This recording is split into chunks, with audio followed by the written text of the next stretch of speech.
Hi, StudySync teachers. I'm Catlin, and this video is focused on how we can facilitate discussions as they're happening online to ensure they're high quality and hopefully get more students to engage and participate. So I'm going to share my screen with you. So let's dig into some of those things that we can do during the discussion to help them run more smoothly. So the first thing I would suggest that teachers do is always start an online discussion with an icebreaker or a check-in activity, something that gives students an excuse to unmute and share an idea before they have to dive into a real-time academic discussion. The second thing I would recommend is just reviewing those expectations for participation and behavior before you begin the discussion so everybody knows what they need to do to be successful.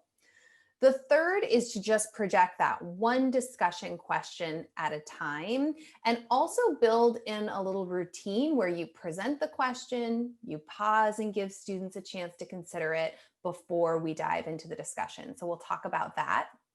Then I would really lean on kind of a range of facilitation strategies during the discussion to help pull the quality up and allow students to really understand where are those points of agreement, what questions do they have, what connections are they making with their peers.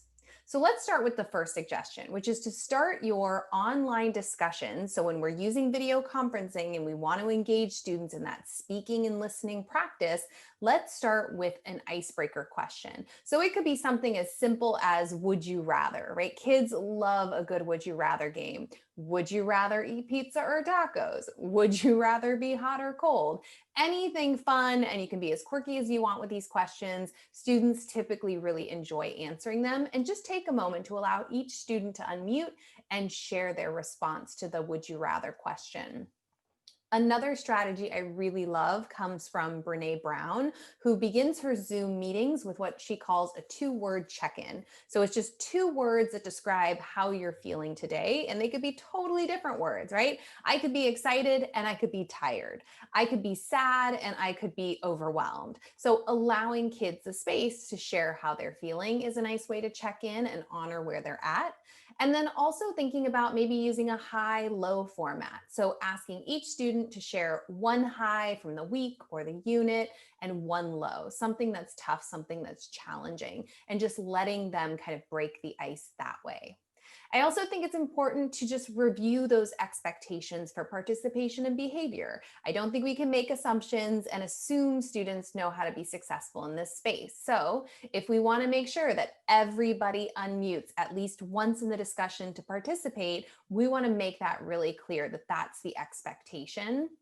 We also, if we want them to stay muted when they're not engaging in the discussion, it's helpful to remind them of that and then let them know, do you want them to raise a virtual hand and then you'll unmute them or you'll call on them and they can unmute themselves? So what is that workflow going to look like? Because some students might just be a little anxious about when it's okay to enter the conversation and how to go about doing so. I would also encourage just brainstorming in the chat window, but remind kids if they're using the chat window for brainstorming, then stay on topic so that they're not having side conversations during the discussion.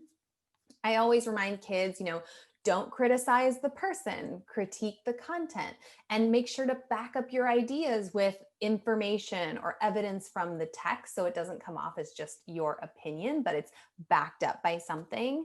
And then complement strong points that are made, build on each other's ideas, make connections with your peers. So whatever it is you want them to do in the discussion, I would just quickly remind them of that at the beginning of the conversation.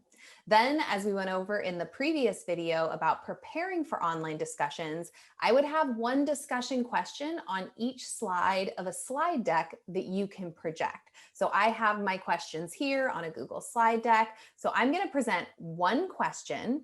I think it's helpful to present it and then give students 90 seconds, 2 minutes to just process the question. So as a teacher, I know it's hard to pause. I know the silence makes some folks uncomfortable, but give kids a chance to process the question. Maybe invite them to do some initial brainstorming in the chat window so they start thinking about their thinking and they start seeing what other kids are thinking about the topic. and then engage in the discussion. You're more likely to have kids lean in if they've had a chance to consider the question, have a moment or two to process, maybe brainstorm in the chat window before they unmute, which can be a scary thing for students to do. And then also leaning on our facilitation strategies as a teacher. So, one of the resources I put together for StudySync was facilitation strategies for an online discussion, where I encourage teachers to think about identifying moments of agreement and disagreement, really pushing deeper thinking by asking follow up questions, encouraging students to support their ideas with information or details or experiences, helping kids to really appreciate the connections between the ideas being shared, prompting those quiet kids into the conversation, and really just using our facilitation strategies to help guide the group in meaning making. So, not only does this PDF on the StudySync website have the strategies you might want to consider leaning on to facilitate the discussion, but it also has some example sentence starters for anybody who's not feeling super comfortable facilitating an online discussion. So, let's review. When we're facilitating the actual discussion as it's taking place, I would start with an icebreaker or a check in, get students comfortable unmuting before you dive into an academic conversation. Review those expectations for behavior and participation so everybody knows how to be successful. Just project that one question at a time and try to kind of hold yourself to the routine of projecting the question, pausing for time to process, allowing brainstorming in the chat window, and then beginning the actual discussion. And last but not least, just reviewing those facilitation strategies so that we feel like we can be successful guiding these conversations online. In the next video, we'll talk about how to close a discussion to get students really thinking about their participation online and how they can improve that participation.